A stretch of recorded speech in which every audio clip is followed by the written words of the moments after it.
चलिए, आज मैं फिर से सुबह हो चुकी है और आप सबके साथ बातचीत करने के लिए मैं आ गया हूँ। देखिए, नदी में पानी है।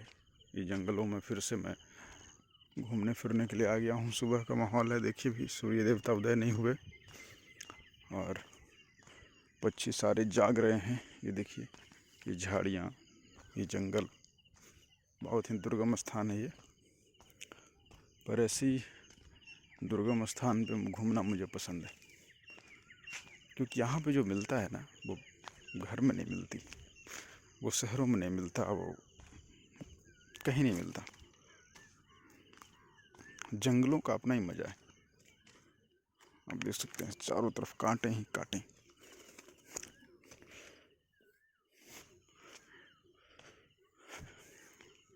तो आज मैं ख़ास बातचीत करूँगा आपसे किसी के विशेष डिमांड पे, किसी सब्जेक्ट के बारे में किन्हीं ने मुझसे पूछा है कि how to manage your relationship. देखिए, पानी कितना अच्छा है। दूर दूर तक कोई नहीं है, चारों तरफ मैं अकेला हूँ, इस साम्राज्य का मालिक, है ना।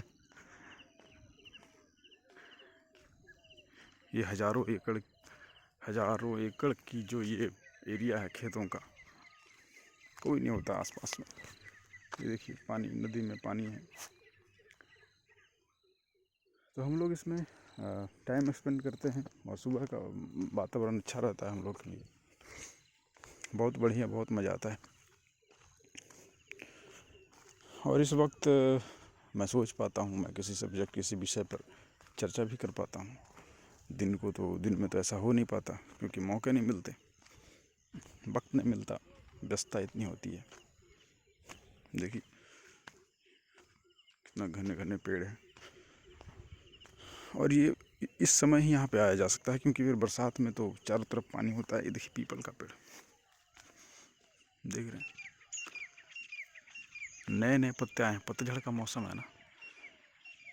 देख सकते हैं, खूबसूरती देख रहे हैं पेड़ों की, क्या शाइनिंग कर रहा है। यह है प्रकृति का अद्भुत दृश्य, जो हमें नहीं मिलता वहाँ यहाँ मिलता है। और ये सब दृश्य देख के मन जो है ना, खुश हो जाता है, रिफ्रेश हो जाता है। किसी चीज़ की ज़रूरत नहीं होती, मन फुलफिल हो जाता है।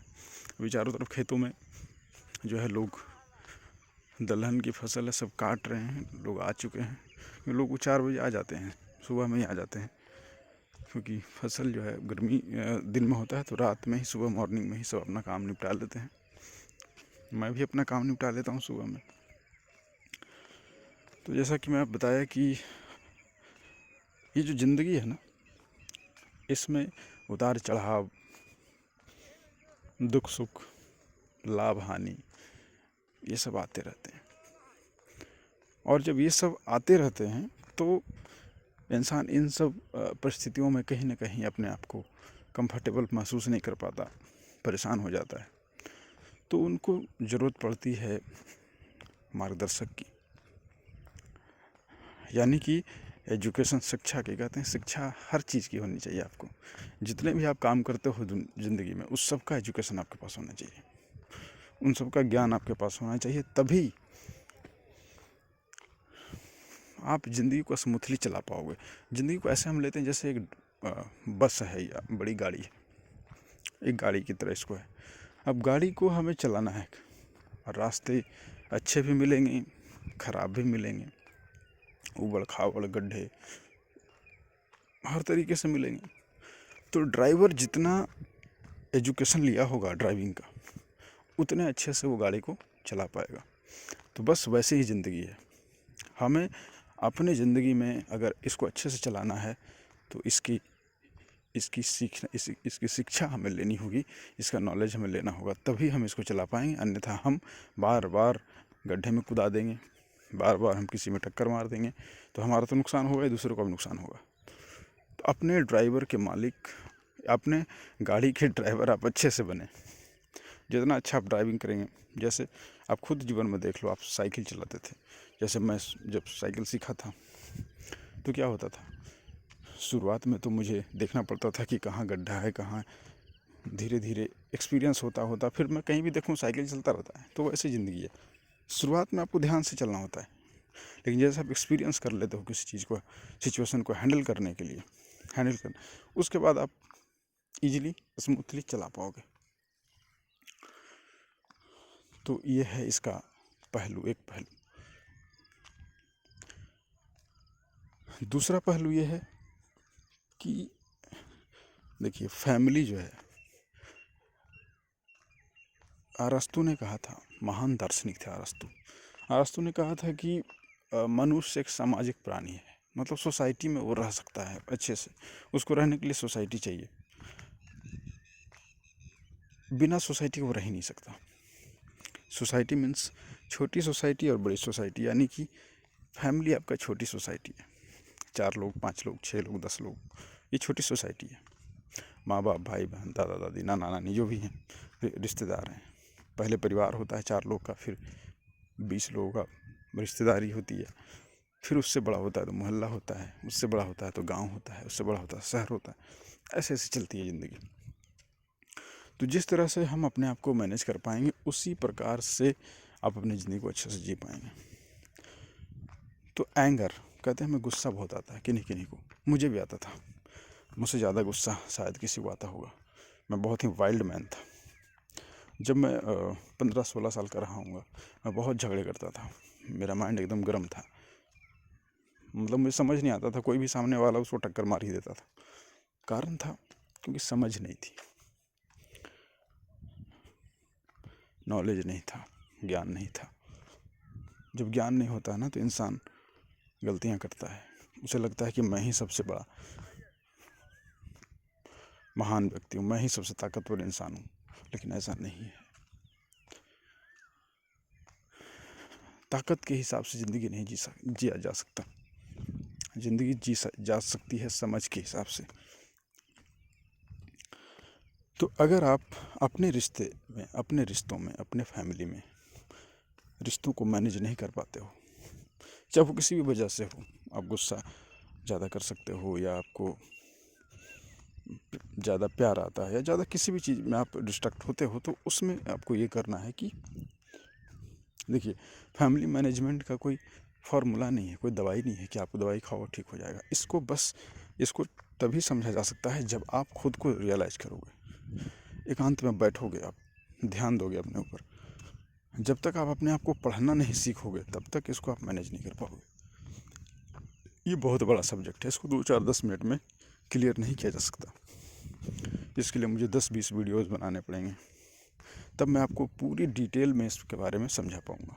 लेकिन फिलहाल जो सार होता है ना, गीता तो बहुत बड़ी है, बहुत सारे श्लोक हैं उसमें, लेकिन सार क्या है? यदा यदा हि धर्मस्य ग्लानिर्भवति भारत अभ्युत्थानम् अधर्मस्य तदात्मानं सृजाम्यहम् परित्राणाय साधूनां विनाशाय च दुष्कृतां धर्म संस्थापनार्थाय संभवामि युगे युगे। ये सार है। तो एसेंस मान लेते हैं कि हमें किसी चीज़ के बारे में समझने का टाइम लगेगा, तो हम उसको एसेंस को समझ लेते हैं, हमारी समस्या समाधान हो जाएगी। एसेंस ये है कि अगर आप फैमिली को मैनेज नहीं कर पाते, लोग ऐसे होते हैं कई बार, आप कितने भी अच्छे हो, आपको लोग डिस्ट्रैक्ट करते हैं, परेशान करते हैं, तो करें क्या? देखिए अगर आप सबसे पहले तो अपनी गलती सुधारें। अगर आप खुद की गलती सुधार लेते हैं तो 50% चांसेस हो जाते हैं कि आप इस परेशानी से बच सकते हैं। आप पहले खुद को देखें कि मेरे में क्या कमी है, मेरी प्रॉब्लम क्या सामने वाले की वजह से है या खुद मेरी की वजह से है। अगर आपने इसको डिफाइन कर लिया, यानी पहचान लिया, कहते हैं ना कि गीता में कहा गया था कि जो व्यक्ति शांति को अशांति से अलग तक नहीं कर सकता, उसे शांति कैसे मिल सकती है? तो आपको ये पहले समझना होगा कि शांति है क्या, परेशानी है क्या, आपकी प्रॉब्लम है क्या, क्यों है, इसको समझना बहुत ज़रूरी है। अगर आपने इसको डिफाइन कर लिया, समझ लिया, तो आप इजीली इसको हटा पाएंगे, इजीली इसको मैनेज कर पाएंगे। देखिए रिश्तों में सबसे बड़ा चीज़ होता है आपका इमोशन। रिश्ते प्रैक्टिकल नहीं चलते, इमोशन से चलते हैं, भावनाओं से चलते हैं। और जब तक आपका भावना अच्छा नहीं होगा, इंटेंशन अच्छा नहीं होगा, लोग फैमिली में झगड़े करते रहते हैं। कारण क्या है? स्वार्थ है। और स्वार्थी व्यक्ति कभी खुश नहीं रह सकता और न किसी को खुश होने दे सकता है। मतलब उसे हमेशा अपने फ़ायदे की पड़ी रहती है, और इस वजह से जो है कि झगड़े होते हैं फैमिली में। तो अगर आपको इस तरह की प्रॉब्लम है, गुस्सा ज़्यादा, एंगर, आपको कोई डिस्टर्ब करता है, तो सबसे पहले खुद पे ध्यान दें। पहला लेसन, खुद की कमियों को सॉल्व करना सीखें। आप ध्यान करें, आप अच्छी बुक्स पढ़ें, आप अच्छी वीडियोस देखें, आप समय अच्छे एकांत में बिताएं और अपने विचार को दिशा दें। सबसे बड़ी चीज़ होती है अपने how to control your mind, how to relieve your mind, how to searching your mind. आप किस दिशा में आप जा रहे हो, सोच आप क्या रहे हो, आप जैसा सोचोगे वैसा बन जाओगे।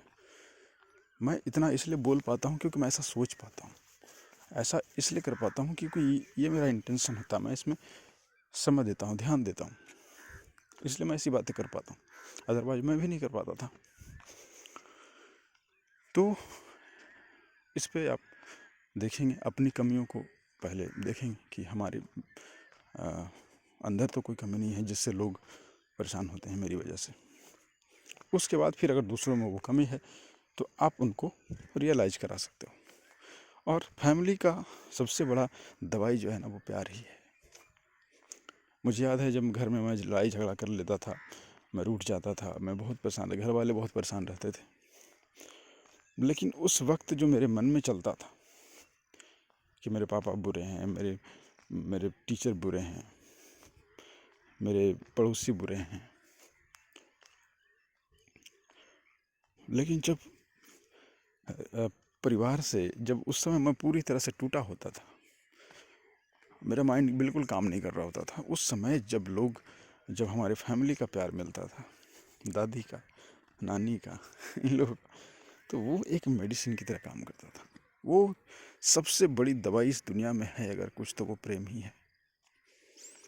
अगर आपने प्रेम को महसूस करना सीख लिया, आपने प्रेम देना सीख लिया, आपने प्रेम लेना सीख लिया, love is a biggest medicine in your life. बिना प्रेम के जीवन सूना है, कुछ भी नहीं है ज़िंदगी। अगर मैं अपने आप को बताऊं कि अगर मैं कुछ हूं और कुछ महसूस कर पाता हूं, अगर मेरे पास कुछ है तो वो प्रेम ही है, और मेरे पास कुछ भी नहीं है इस दुनिया में। क्योंकि सब कुछ खोने वाली है, सब कुछ जाने वाली है।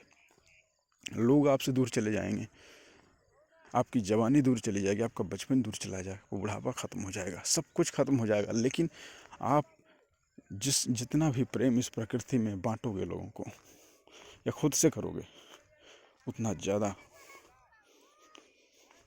आप अंदर से संतुष्ट हो पाओगे। प्रेम एक बहुत बड़ा सब्जेक्ट विषय है, और इस पे मैं बहुत बड़ा खोज कर रहा हूँ, चल रहा है खोज। और जितना मैं ज़्यादा खोजता जाता हूँ, डीप जाता जाता हूँ, और नई नई चीज़ें मिलती है।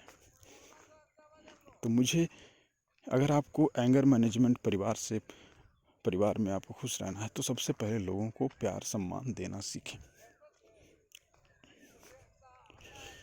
90% समस्या आपकी सॉल्व हो जाती है इससे। 10% बचता है तो उसके लिए फिर नॉलेज का दवाई खाना पड़ेगा। नॉलेज उसको ख़त्म करिए। कुछ चीज़ें ज्ञान से ख़त्म होता है, कुछ चीज़ें प्रेम से ख़त्म होता है, कुछ चीज़ें पैसों से ख़त्म होती है। तो अलग अलग प्रकार के परेशानियाँ अलग अलग तरीक़ों से ठीक होती है। तो आपके पास सारी चीज़ें होनी चाहिए, आपके पास नॉलेज भी होना चाहिए, प्यार भी होना चाहिए, ज्ञान, है ना, सब कुछ होना चाहिए जिससे आप उसको मैनेज कर पाओ। कहते हैं कि हमारे पास जब हम एग्ज़ाम देने जाते हैं तो हम 1-2 पेन एक्स्ट्रा रखते हैं, कहीं बीच में ख़त्म हो गया तो कहाँ ढूंढेंगे, नहीं। तो आपको इस तरह का व्यवस्था करना पड़ेगा, तभी आप एंजॉय कर पाएंगे। तो रिलेशनशिप का बेहतर बनाने का बस एक ही तरीका है, प्यार। इससे 90% सॉल्यूशन हो जाता है, मैंने जो अपना एक्सपीरियंस किया है, और मेरा अनुभव ही मेरा नॉलेज है। मैं किसी भी कहीं पढ़ के किसी को कुछ नहीं बताता, जो मैं एक्सपीरियंस करता हूँ वही मैं दूसरों को गाइड कर देता हूँ, सजेस्ट करता हूँ, शायद वो आपके काम आ जाए। लेकिन दूसरे का ज्ञान आपको कब तक काम आएगा? नहीं आ सकता। आप इससे सीख ले सकते हो, अनुभव ले सकते हो, लेकिन ज्ञान तो आपको खुद से जनरेट करना पड़ेगा। खुद जब तक आप चिंतन नहीं करोगे, मनन नहीं करोगे, तब तक बहुत ज़्यादा फायदा नहीं होने वाला। तो रिश्तों का सौंदर्यीकरण इसी से होगा, नॉलेज और प्रेम। करीब करीब पूरी दवाई है ये, जिसको आप खाएं और अपना लाइफ अच्छा बनाएं, है ना।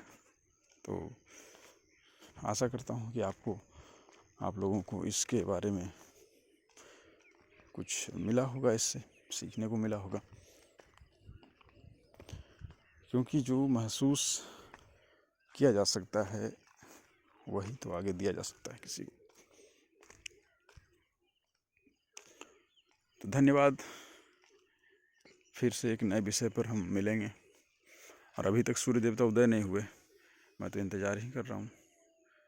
ये होता है, मतलब आप कितना भी सुबह एंजॉय कर लेते हो और अभी तक प्रकृति नहीं जागा होता है, आप उससे पहले जाग रहे होते हो, तो आप उसका पूर्ण रूप से अध्ययन कर पाते हो, गहन अध्ययन।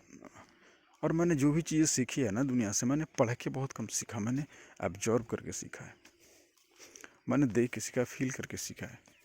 मैंने प्रकृति से सीखा, प्रकृति से मैंने बहुत कुछ सीखा, प्रकृति से सब कुछ सीखा, ऑलमोस्ट सब कुछ। आपको ये नेचर, वातावरण ही सिखाता है आपको। और क्योंकि और लोग वातावरण से अनजान हैं, इस पर वक्त नहीं दे पाते, इनको समझ नहीं पाते, उनको इस तरह की चीज़ें मिलती कैसे मिल पाएगी। तो मैं जो भी कुछ समझ पाता हूँ, बोल पाता हूँ, देख पाता हूँ, कर पाता हूँ, उसके पीछे सबसे बड़ा राज है वो प्रकृति का ही है। क्योंकि मैं प्राकृतिक से बना हूँ, तो प्रकृति ही हमें सब कुछ सिखाएगी। इसमें कांटे भी हैं, फूल भी हैं, जहर भी हैं, अमृत भी है। जहर नफ़रत है और अमृत प्रेम है। जिस दिन आपने प्यार करना सीख लिया, प्रेम को समझना सीख लिया, उस दिन आप ज़िंदगी में सबसे ऊंचाई पे खड़े होगे और सबसे खुश नसीब इंसान होगे। ये है ज़िंदगी का राज। और जब आप ये चीज़ें सीख लेते हो तो फिर बहुत मुश्किल नहीं होता कुछ भी मैनेज करना, है ना।